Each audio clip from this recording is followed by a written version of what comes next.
I want you to close your eyes for a second. Well, assuming you aren't driving, of course. Imagine you are sitting in, like, the absolute pinnacle of human engineering. Let's say you're deep underwater in a fast-attack nuclear submarine. Oh, that is a deeply claustrophobic thought right off the bat. Right. You're hundreds of feet below the surface of the ocean.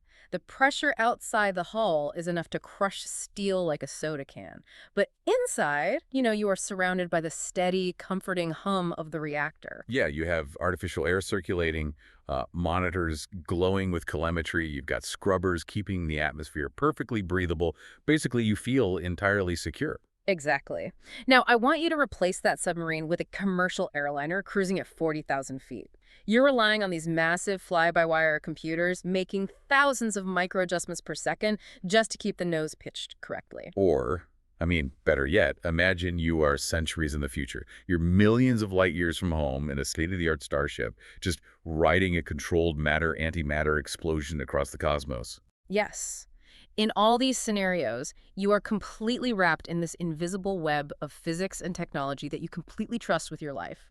And then just nothing. Right. The absolute cessation of all systems. I mean, no warning, no alarms. Not a single spark. Every power source, from the massive main engines driving the vessel right down to, like, the tiny chemical battery powering your emergency flashlight, simply stops. Which is terrifying. The ambient hum vanishes, the environmental controls die, the lights are gone. Yeah, you aren't just in a broken vehicle anymore. You are suddenly trapped inside thousands of tons of dead weight plunging through the air or sinking to the ocean floor or just drifting endlessly in the void. And it is the purest distillation of technological terror.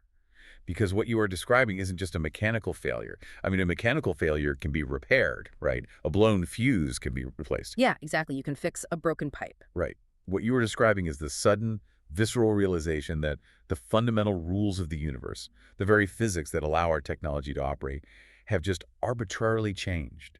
It's wild to think about. It really is. We treat our technology as an extension of our own biology, like it's our own agency. When it evaporates, we are instantly forced to confront how incredibly fragile our existence truly is. And that terrifying paradigm shift is exactly what we are exploring today in our deep dive into the source material. We are stepping into a notoriously tense, high-stakes narrative set within the Star Trek universe. Yeah, we're looking at a localized phenomenon that is literally tearing across the galaxy, which the sources refer to as dead zones or sometimes power deserts. Right. And these aren't just areas where the Wi-Fi is spotty. These are anomalies where advanced technology doesn't just break down, it becomes physically impossible to initiate. Exactly. It's a total rewrite of reality. But before we get into the physics of how a battery literally forgets how to be a battery, we need to talk about the powder keg this match is being thrown into, don't we? We absolutely do. The socio-political context is the entire reason this anomaly is an existential threat. To really understand the stakes, you have to look at the state of the Alpha Quadrant at this specific moment in the timeline. Right, because things are a mess. A total mess. The Dominion War has just concluded.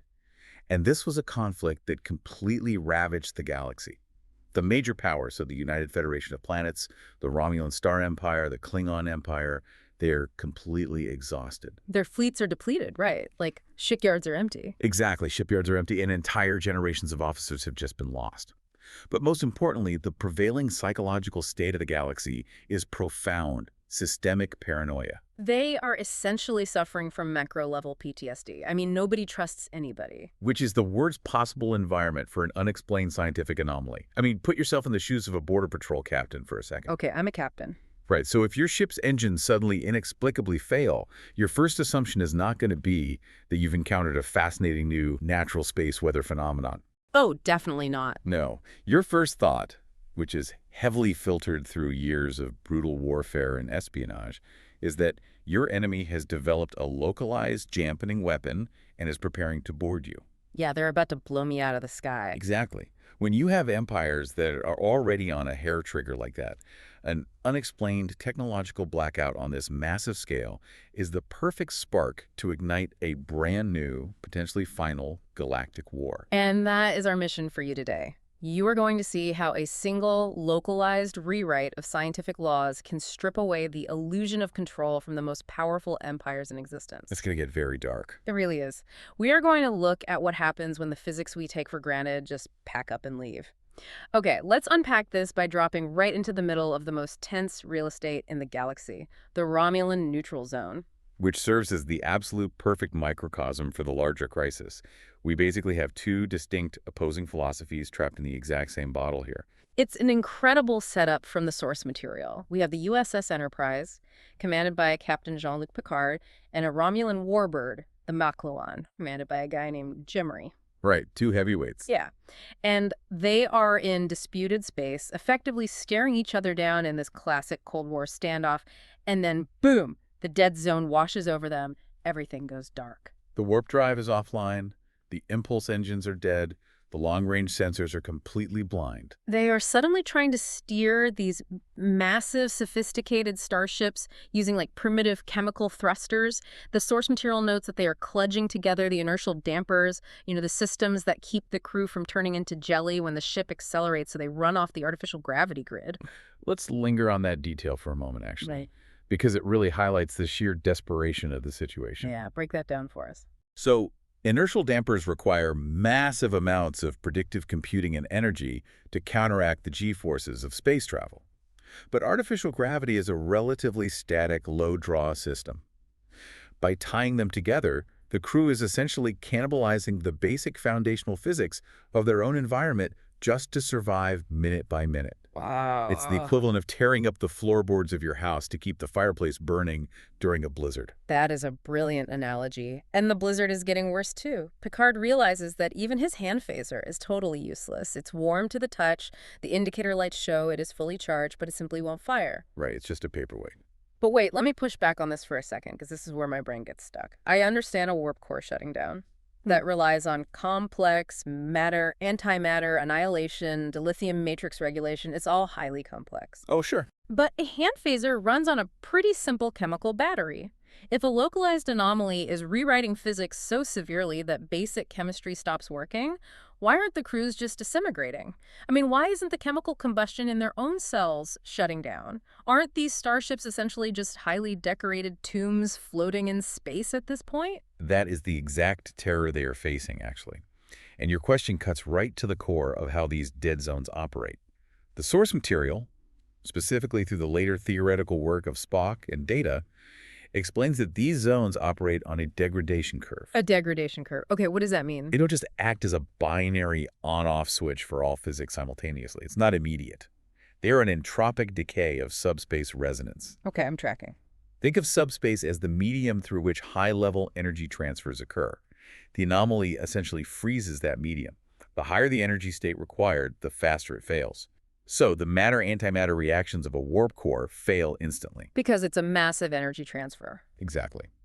Then, as the zone matures and the dampening effect deepens, it reaches further down the technological ladder. Lower yield energy transfers, like the chemical batteries in a phaser, succumb next. Oh, I see. So it's a creeping paralysis. Exactly that. Spock hypothesizes that if a dead zone sits in one place long enough, it will eventually stop simple atomic reactions, or even basic chemical combustion. Like, literally, a match wouldn't strike. Oh, wow. And yes, eventually, the biological processes that rely on electrical impulses, like the human nervous system, would simply cease. The crews aren't dead yet because they're at the bottom of the energy draw ladder, but they're absolutely on a ticking clock. That is horrifying. And they actually have a terrifying visual reminder of that clock just outside their windows. Drifting nearby is a Federation cargo ship that was caught in the zone much earlier. Right, the ghost ship. Yeah, it is completely dead in space. There are no lights, no heat radiating from the hull, no life signs whatsoever. It is literally a ghost ship, just a preview of what the Enterprise and the Makluan will become in a matter of hours. Which brings us right back to the psychological element we were talking about. When the technological hierarchy breaks down, the military hierarchy immediately defaults to suspicion. Always. Because they have lost sensors, the two captains managed to rig up this crude, low-frequency, audio-only communication link. It's full of static.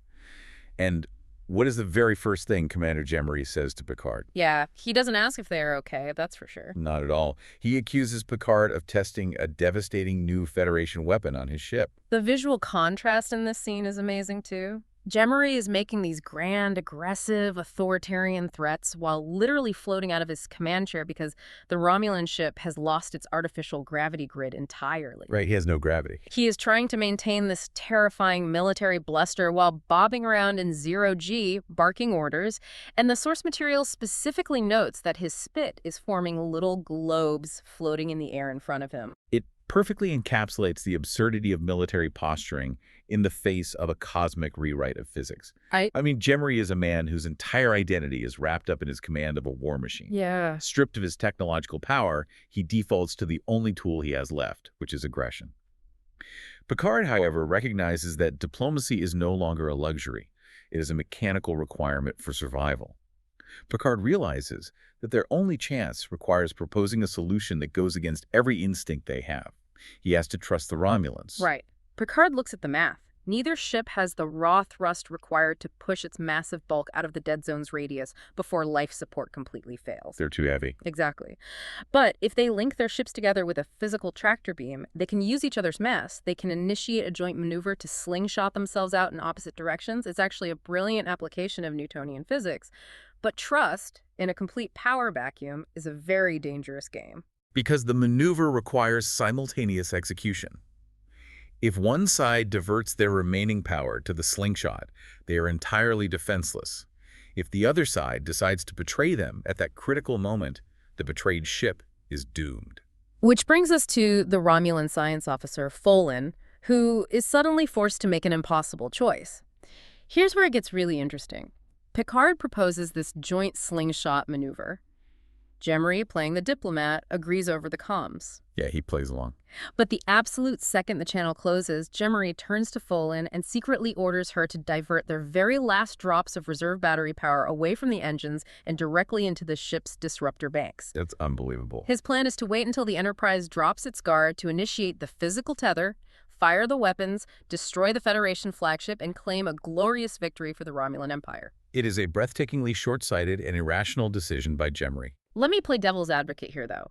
Is it irrational? I mean, Jemery is a product of the Romulan military doctrine, right? And that doctrine dictates that the Federation is an expansionist threat that will eventually destroy them if given the chance. Well, that is their perspective, yes. So from his perspective, taking out the flagship of his enemy's fleet, taking out their most famous tactical mind in Jean-Luc Picard, is a strategic win that justifies the sacrifice of his own ship. Isn't he just doing exactly what a soldier is trained to do?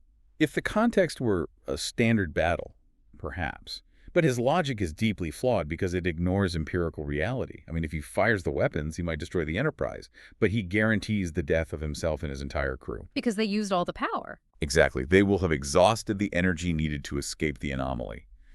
It is the absolute triumph of ego over survival. He cannot stand the idea of cooperating with his enemy, even if it is literally the only path to life. But Folan is a scientist, not a zealot. She has run the numbers. She understands the degradation curve we just discussed.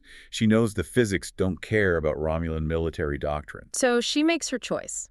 She stands at her science console, looks Jemery in the eye, and quietly, secretly bleeds the diverted weapons power back into the propulsion and tether systems. She defies a direct order. She deliberately sabotages her own ship's offensive capabilities. When the critical moment arrives and Jemery screams the order to fire the disruptors, the weapons officer just reports a total power failure. The slingshot engages, the physical tether pulls taut, both ships are violently thrown clear of the dead zone, and their main warp power comes rushing back online. And they survive. Yeah, and Folan just quietly covers her tracks in the computer, so Jemery thinks it was just a glitch. I have to ask, though, is Folan a traitor to her empire for committing mutiny? Or is she the ultimate loyalist to logic and survival? That is the big question. If we look at the internal politics of the Romulan ship, Folan's choice is a profound commentary on the clash between scientific truth and military hierarchy.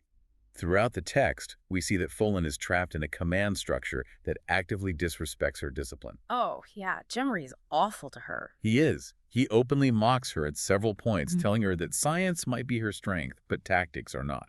He treats her empirical observations as an annoyance rather than critical intelligence. She is undeniably the smartest person on that bridge, but she's treated like the help because she doesn't wear a tactical badge. And that is the fatal flaw of Jemery's leadership. Folan's decision to sabotage the weapons isn't born out of a sudden love for Federation ideals. And it isn't about saving Picard.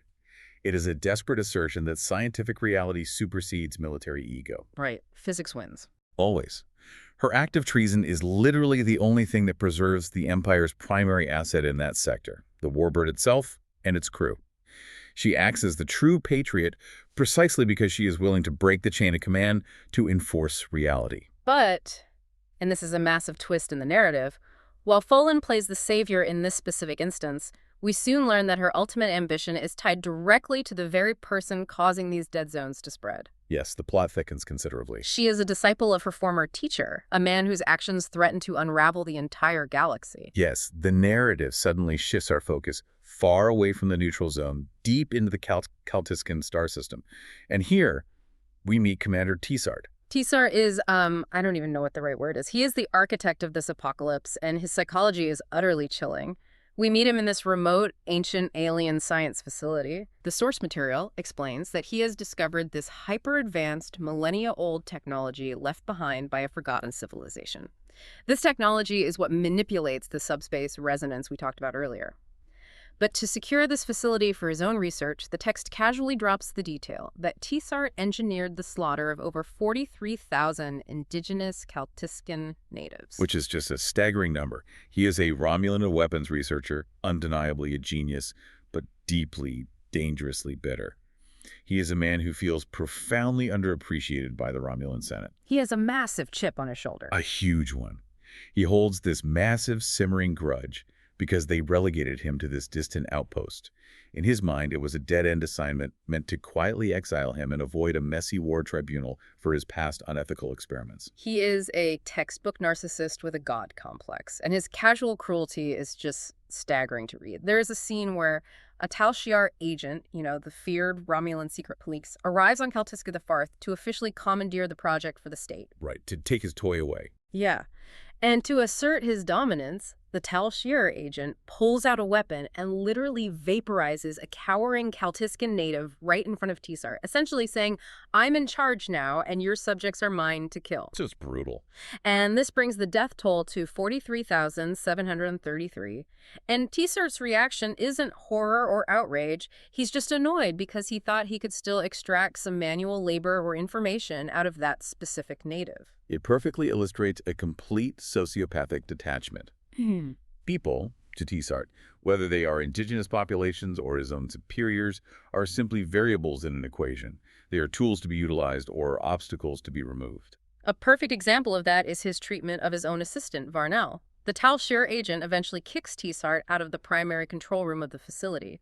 Tessart deduces that Varnell must be the spy who tipped off the Tal Shiar about the true power of the technology. He connects the dots. So once Tessart and his remaining loyalists are back on their small, private ship in orbit, Tessart confronts him.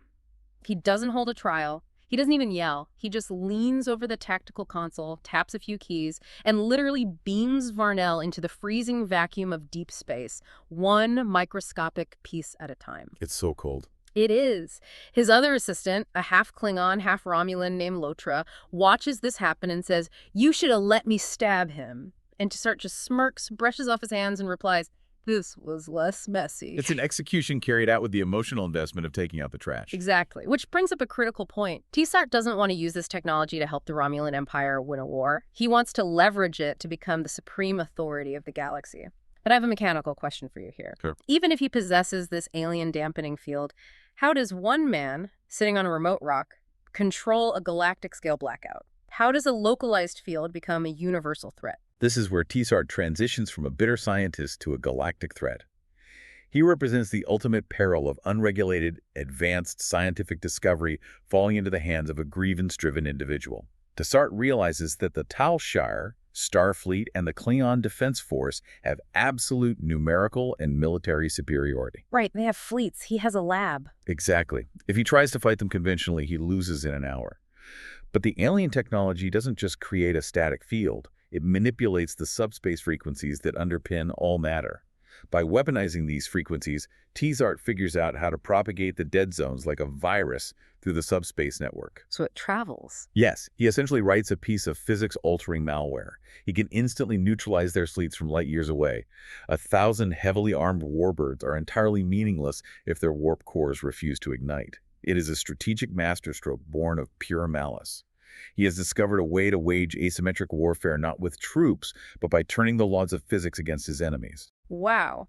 But a plan this massive, like a deployment on a galactic scale, requires maneuvering pieces on a very complex chessboard. Tsar is smart, but he is still isolated. He needs a Trojan horse to get his demands recognized and his malware deployed into Federation space. And he finds the ultimate unwitting ally in the most famous, respected diplomat in the quadrant, Ambassador Spock. The resulting encounter between Tsar and Spock on the Romulan homeworld is a brilliant psychological study. Spock is operating deep underground, completely off the grid, working on a long-term reunification movement. He's a ghost, basically. Yeah, but Tsar needs Spock's diplomatic credentials and his access, so he hunts him down, and Tsar doesn't care who he has to butcher to find him. During their confrontation, Tsar casually admits that he murdered 12 people, maybe 13, just to extract the location of Spock's safe house. Collateral damage to him. Right. And when he finally kicks down the door, it's not some grand phaser battle. It's a standoff of pure intellect. In fact, Spock actually gets the drop on him.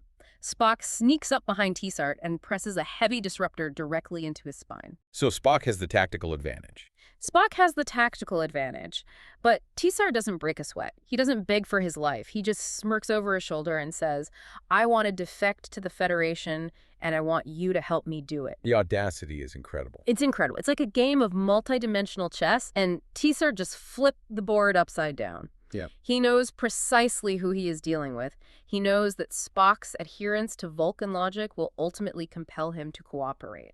This interaction forces us to really examine the inherent vulnerabilities of utilitarian philosophy.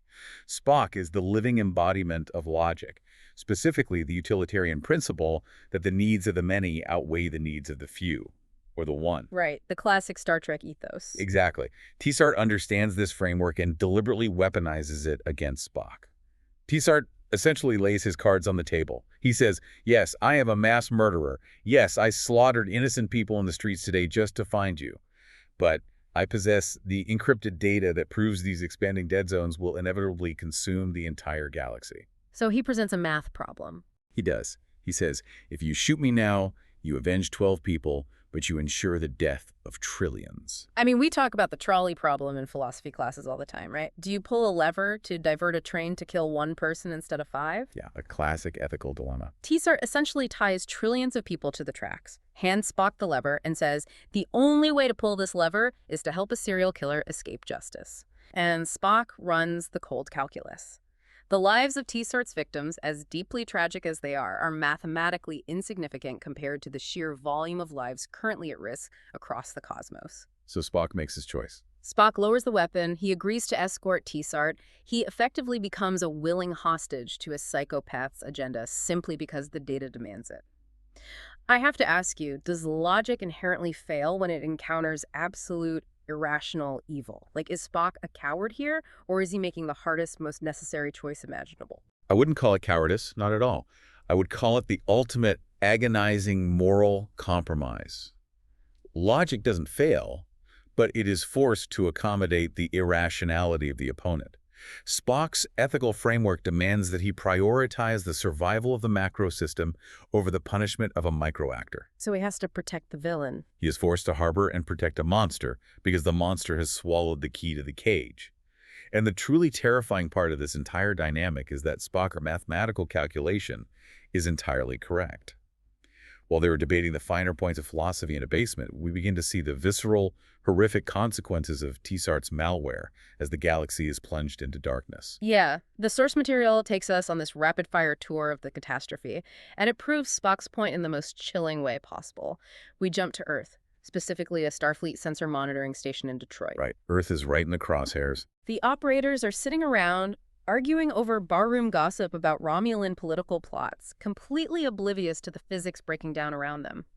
Suddenly they realize that multiple ships, massive freighters, are just vanishing off their tracking scopes near the neutral zone, not exploding, not changing course, just winking out of existence as their power signatures drop to absolute zero. It demonstrates that the phenomenon is no longer isolated to disputed border territories. The dampening field is metastasizing, moving rapidly toward the densely populated core worlds of the Federation. Exactly. And then the narrative hits us with the situation on Mars. This sequence is a masterclass in tension. A massive fusion-fission hybrid nuclear reactor powering the Valles Marineris colony on Mars suddenly loses containment. Why? Because the dead zone washes over the planet, and the complex electromagnetic coolant systems just shut down. Which is a brilliant exploration of the physics involved. Even if the primary reaction in a nuclear plant is halted by the dead zone, the residual thermal energy, the sheer physical heat already generated by the core, doesn't just vanish. Right, it's still burning hot. Without the active coolant pumps and the magnetic containment fields running, that thermal mass will inevitably melt right through the casing, breach the crust, and irradiate the entire biosphere of the colony. It's a catastrophic meltdown in slow motion. Picard and Data take a small runabout shuttle to try and evacuate the critical personnel from the reactor facility. But the dead zone boundary is expanding unpredictably while they are in the Martian atmosphere. They get caught in it. The runabout gets clipped by the edge of the zone. They lose all power instantly. They are no longer flying. They are just a heavy metal brick plummeting toward the red dust. And the only solution relies on the Enterprise, which has carefully positioned itself just millimeters outside the expanding boundary of the dead zone in high orbit. They have to use their massive ship-grade tractor beams to reach down, physically rip the melting nuclear reactor out of the Martian bedrock, and heave it out into deep space before it blows. All while Picard and Data are desperately trying to beam terrified scientists out of a crashing shuttlecraft 2 by 2 before it impacts the surface. It's pure, unadulterated chaos. It's a great action sequence, but it highlights the vulnerability. The illusion of control we talked about at the beginning is completely shattered here, but it gets worse. We cut to the Bajor system, light years away. Deep Space Nine, a massive space station that serves as a hub of commerce and diplomacy, goes entirely dark. The USS Defiant, a heavily armored warship, is on approach, and they lose all power too. They are just drifting outside a dead station, completely helpless. And crucially, the phenomenon isn't even limited to the Alpha Quadrant.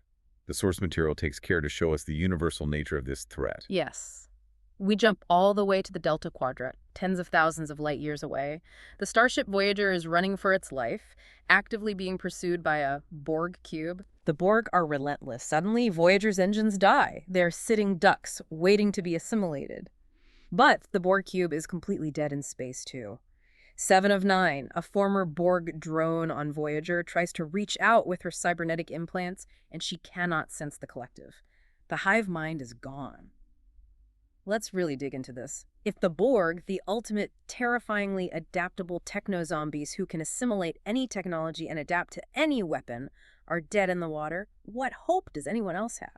The inclusion of the Borg is arguably the most vital piece of world building in this sequence. It proves beyond a shadow of a doubt that this isn't a regional political dispute or a localized natural weather pattern. Yeah. It is a fundamental, universal breakdown of the laws of physics. Nobody is immune. Nobody. And when we look at the Borg, we have to consider the psychological horror of that severance. The Borg rely on a continuous, galaxy-spanning subspace network to maintain their hive mind.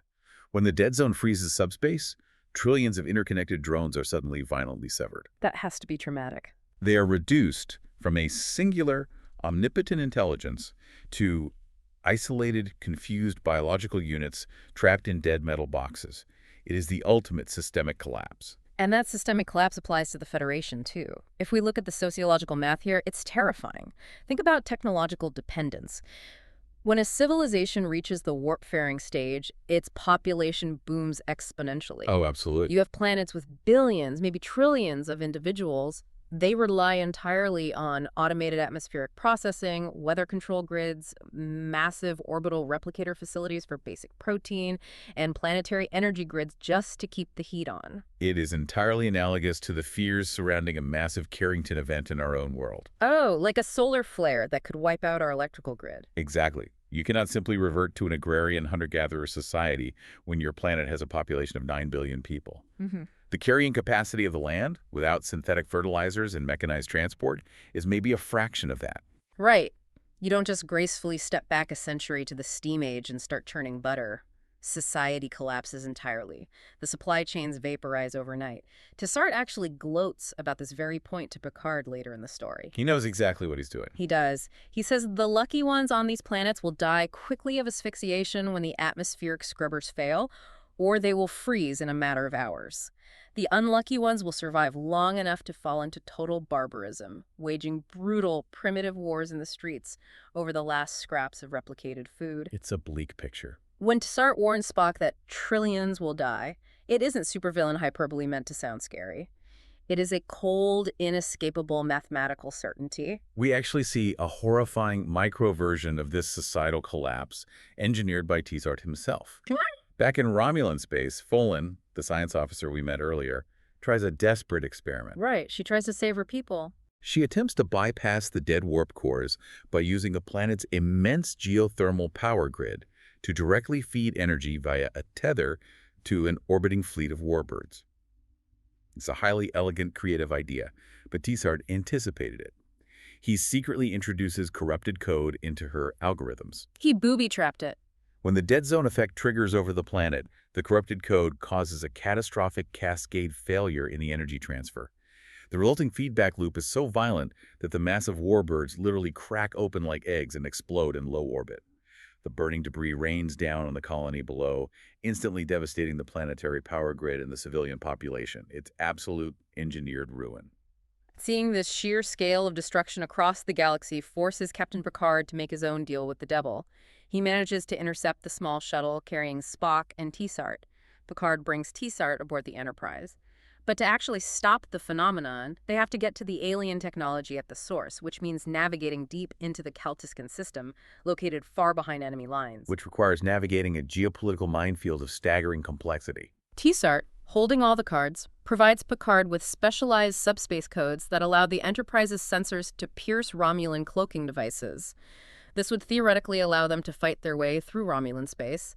But Picard, holding on to his morality, absolutely refuses to engage in an unprovoked slaughter of Romulan border patrols, even if it is the fastest route. So he takes the long way. So Picard makes a massive, risky tactical detour. He chooses to cut through Klingon space to avoid the bulk of the Romulan armada entirely. Which is a desperate gamble born of moral rigidity. Because if there is any faction in the galaxy who hates Tsart more than the Federation, it is the Klingon Empire. And of course, the gamble fails almost immediately. They are intercepted by a massive Klingon warship commanded by a high-ranking official named Governor Kalor. Kalor insists on a formal diplomatic dinner with Picard aboard the Klingon vessel. And the tension in this dinner scene is so thick it is suffocating. It really is. Picard knows he is hiding the most wanted man in the Klingon Empire down in the Enterprise's secure quarters. He is harboring a monster to save the galaxy. Kalor is sitting there across the table, aggressively sipping his blood wine, knowing full well who Picard has locked away. The history between Kalor and Tsart is the crux of the tension here. Tsart is the specific scientist who engineered a horrific, targeted bioweapon that was unleashed on Kalor's homeworld years ago, killing 7,000 Klingons in agony. It's deeply personal. Exactly. For Kalor, the need for vengeance isn't just a political talking point. It's a deeply personal, culturally absolute mandate. In the Klingon ethos, an unavenged blood debt is a stain on the soul. So how does this standoff resolve? It culminates in a terrifying, quiet reveal. Kalor stops playing games and demands to see Tsart face to face. Picard, realizing he cannot win a firefight with the Klingon ship without losing precious time, finally relents. He has to give in a little. He allows Kalor 5 minutes with Tsart under heavy Federation guard. Kalor simply stands in front of the man who murdered his people, makes a cryptic, almost dismissive comment, and walks away. It seems anticlimactic at first. Right. It's only later that Kalor contacts Picard and casually reveals that his decorative belt buckle contained a highly advanced microtransporter. During that brief, heavily guarded confrontation, Kalor beamed a targeted, incurable, genetically engineered virus directly into Tsart's bloodstream. It is a stunning, tragic collision of Klingon honor and Federation morality. When Picard is outraged, Kalor simply tells him, honor is a harsh mistress. Wow. In Kalor's worldview, achieving justice for the dead is the supreme directive of existence. It overrides any abstract theoretical threat to the broader galaxy. He cannot, psychologically or culturally, allow Tsart to live, even if Tsart holds the only key to their collective survival. It's madness. I mean, think about it mechanically. It's like a new, highly contagious supervirus is wiping out humanity. You manage to find the absolute only brilliant surgeon on Earth who knows the formula for the cure. But right before he can write the formula down, you shoot him in both hands because 10 years ago, he keyed your car. That's a great way to frame it. It's the ultimate prioritization of a micro grievance over a macro survival imperative. Kaylor's cultural conditioning literally blinds him to the fact that his vengeance is suicidal. He poisoned the only man who can navigate the alien technology. And the dark, poetic irony is profound. Tessart, the absolute master of genetic warfare, the man who built his career murdering thousands with tailored diseases and bioweapons, is now slowly, painfully dying from a tailored bioweapon. Orma. The ship's doctor estimates he has maybe a week to live, provided he fasts completely, and they pump him full of experimental inhibitors. It is poetic justice, certainly. But it is profoundly dangerous justice. Going back to Spock's earlier point, an argument can be internally logical, but if the foundational premise is flawed, the outcome will be disastrous. Kaylor's premise, that personal vengeance is the highest possible good, is fundamentally flawed when placed in the context of a universal existential threat. And we don't have to wait long to see the consequences of that flawed premise.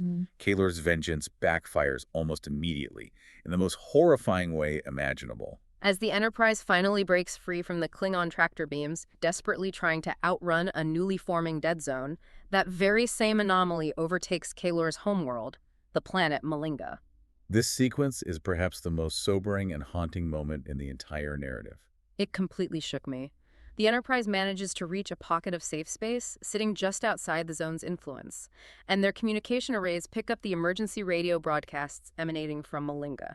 Notice I said radio, not subspace. Right, because subspace is frozen. Exactly. Subspace is frozen, which means the signals they're receiving took 4 agonizing hours to reach them at the speed of light.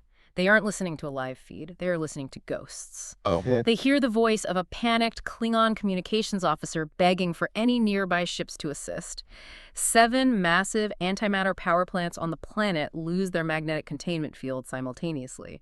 Without power to hold the antimatter, it comes into contact with normal matter. The resulting explosions vaporize 19 million Klingons in an instant. 19 million lives, extinguished while the Enterprise crew sits safely in the dark, forced to simply listen as the voices abruptly cut out to static. The psychological horror of the time delay really amplifies the tragedy. They are mourning a world that died 4 hours ago. It is the stark, undeniable realization of Tessart's earlier warnings. And Keller is sitting in Picard's ready room, drinking heavily. The reality of what his revenge has actually cost finally breaks through his cultural conditioning. He achieved his absolute justice. He doomed Tessart. But in doing so, he guaranteed the destruction of his own planet, which is now vapor, and he likely doomed the rest of the galaxy if Tessart succumbs to the virus before he can punch in the countercodes to stop the phenomenon. It's all for nothing. His short-sighted vengeance is revealed to be completely hollow and meaningless in the face of absolute cosmic destruction. This moment perfectly synthesizes the core themes we've been examining throughout this deep dive. We are looking at the fragility of power in all its diverse forms. Tessart sought ultimate dictatorial power through the manipulation of ancient technology, and now his own biology is failing him. He is dying in a sickbay bed. Keller sought the power of justice. Right.